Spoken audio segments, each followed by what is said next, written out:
Dulu tuh aku bangga banget teman-teman jadi orang yang perfeksionis, karena menurutku itu adalah tanda aku serius ngejalanin sesuatu, aku punya standar yang tinggi dan beda dari orang-orang lain. Tapi makin kesini teman-teman, justru aku tuh ngerasa lebih sering capek sendiri. Aku jadi lebih sering nunda karena takut hasilnya gak sempurna, sering nyalahin diri karena kesalahan-kesalahan kecil, dan yang paling nyakitin adalah aku nggak pernah benar-benar merasa puas sama apa yang udah aku capai.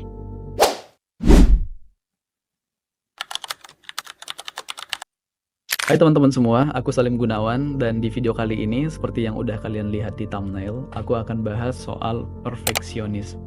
Tapi sebelum ke situ teman-teman, aku pengen ucapin dulu terima kasih ke kalian semua yang udah stay nonton video-video aku di YouTube channel ini. Dan terima kasih banyak juga ke kalian yang udah subscribe, like, dan juga komentar-komentar positifnya. Dan satu komentar yang pengen aku highlight di video ini teman-teman adalah komentar yang ini. Karena komentar ini teman-teman yang akhirnya ngasih aku ide untuk bikin konten tentang perfeksionisme ini. Tapi sebelum kita ke isi videonya teman-teman, aku pengen terlebih dahulu jawab dulu komentar ini karena menurut aku penting banget untuk dijawab. Sebenarnya teman-teman, aku di sini itu rekaman cuma pakai handphone tipe S1 Pro yang udah aku beli 5 tahun yang lalu. Harganya itu sekitar 4 jutaan. Jadi mungkin kalau hasil gambar yang kalian tonton itu kurang memuaskan, aku minta maaf banget. Aku pun sendiri masih menyadari banget ya kalau banyak banget hal-hal yang bisa diulik dan dikomentari dari video-video yang udah aku upload sebelum-sebelumnya. Mulai dari kualitas gambar, kualitas pencahayaan, dan yang paling aku sadari teman-teman adalah cara aku ngomong yang terlalu cepat sehingga banyak kosakata-kosakata yang nggak jelas aku ucapin. Tapi untuk kedepannya teman-teman, pasti aku akan berusaha untuk mengupgrade kualitas video yang aku produksi untuk teman-teman semua. Tapi untuk di video kali ini mungkin yang paling pengen aku upgrade adalah cara aku ngomong yang terlalu cepat. Gimana caranya biar aku tuh ngobrol sedikit santai, biar kalian bisa nangkep apa isi yang ingin aku sampaikan di video ini. Kita kan sering banget ya teman-teman mendengar kata perfeksionisme. Dan banyak dari kita yang menganggap bahwa perfeksionisme itu cuma soal orang yang super teliti, pengen semuanya itu kelihatan sempurna. Tapi nyatanya makna perfeksionisme itu nggak sesederhana yang kita bayangkan. Sebenarnya perfeksionisme itu bisa aja muncul dari perasaan bahwa diri kita belum cukup baik, sehingga ada rasa takut buat dilihat salah atau kurang. Nah di zaman sekarang, tekanan buat kita tampil sempurna itu besar banget. Mau itu di media sosial, lingkungan kerja, bahkan dalam hal-hal pribadi pun, kita tuh kayak dituntut untuk selalu terlihat ideal. Nah menurut Brian Brown dalam bukunya The Gift of Imperfection, dia menjelaskan bahwa perfeksionisme itu bukan tentang jadi versi terbaik dari diri kita, tapi lebih ke keyakinan kalau kita hidup sempurna, kelihatan sempurna, dan bersikap sempurna, maka kita bisa menghindari semua kritik, penilaian, ataupun rasa malu. Jadi intinya teman-teman, perfeksionisme itu bukan lagi soal untuk meningkatkan kualitas diri, tapi lebih ke cara kita untuk melindungi diri dari rasa nggak nyaman.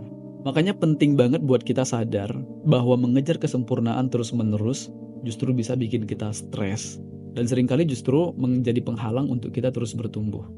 Sebuah riset dari Dr. Thomas Curran di Universitas of Bath bahkan menunjukkan bahwa perfeksionisme lebih erat kaitannya sama masalah kesehatan mental dibandingkan dengan keberhasilan.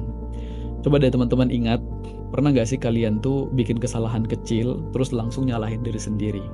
Ngomong dalam hati itu kayak, aduh kok gue tuh bodoh banget sih.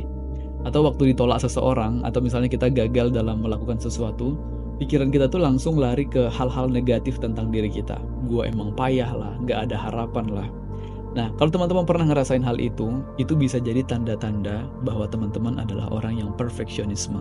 Dan faktanya teman-teman, sekarang ini kecenderungan orang-orang untuk memiliki sifat perfeksionisme ini tadi makin meningkat, terutama di generasi muda.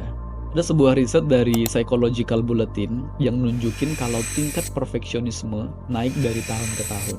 Yang dampaknya kita jadi makin rentan stres, cemas, bahkan depresi. Soalnya orang yang perfeksionisme ini kan sering banget yang ngerasa apa yang mereka lakuin tuh belum cukup.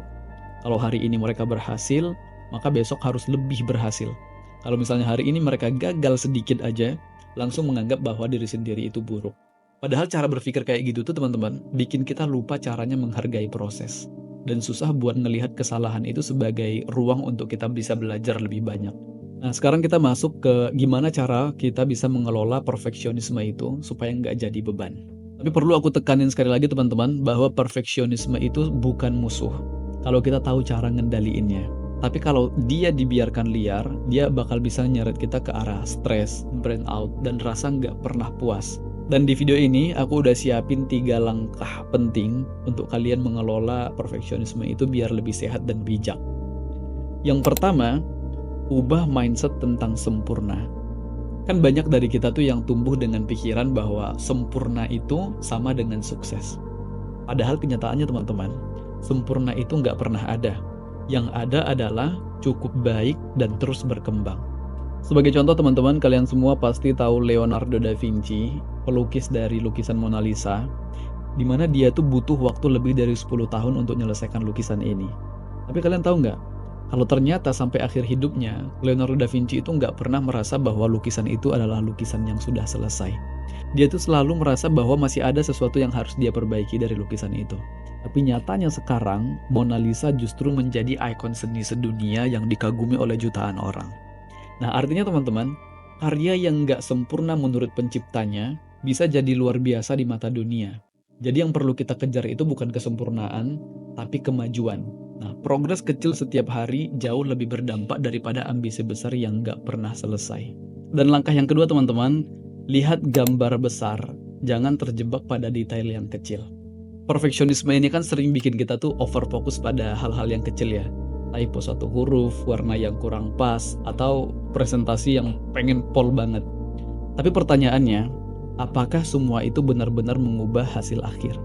Atau justru cuma bikin kita tambah stres dan kehilangan waktu? Penting banget buat kita tuh ngelatih diri buat zoom out, tanya ke diri sendiri, apa tujuan utamanya? Apakah ini worth it untuk diperbaiki terus-menerus? Apakah hasilnya akan jauh beda kalau sedikit nggak sempurna? Kadang kita tuh terlalu lama mempercantik cover, sampai kita tuh lupa untuk nulis isinya. Jadi coba belajar untuk menyeimbangin antara kualitas dan efisiensi. Karena dalam dunia nyata teman-teman, selesai dan bermanfaat itu jauh lebih penting daripada sempurna tapi mandek. Dan langkah ketiga adalah coba berdamai dengan kesalahan. Nah teman-teman, perfeksionisme itu kan seringnya lahir dari rasa takut gagal ya. Takut dikritik dan takut ditolak. Tapi masalahnya teman-teman, kesalahan itu bagian dari kehidupan. Gak ada manusia hebat yang sukses tanpa jatuh dulu. Contoh nyatanya Thomas Alva Edison yang nemuin bola lampu. Dia menemukan bola lampu itu pada percobaan ke-1000 kali teman-teman. Yang artinya dia tuh udah mencoba dan gagal sebanyak 999 kali. Pertanyaannya, kita udah pernah gagal berapa kali? Bahkan dalam kutipan Thomas Alva Edison yang terkenal itu dia bilang, saya nggak gagal, saya hanya menemukan 1000 cara yang tidak berhasil. Keren banget kan cara pandangnya. Artinya teman-teman, kalau kamu perfeksionis dan takut salah, kamu justru lagi menahan potensi kamu sendiri.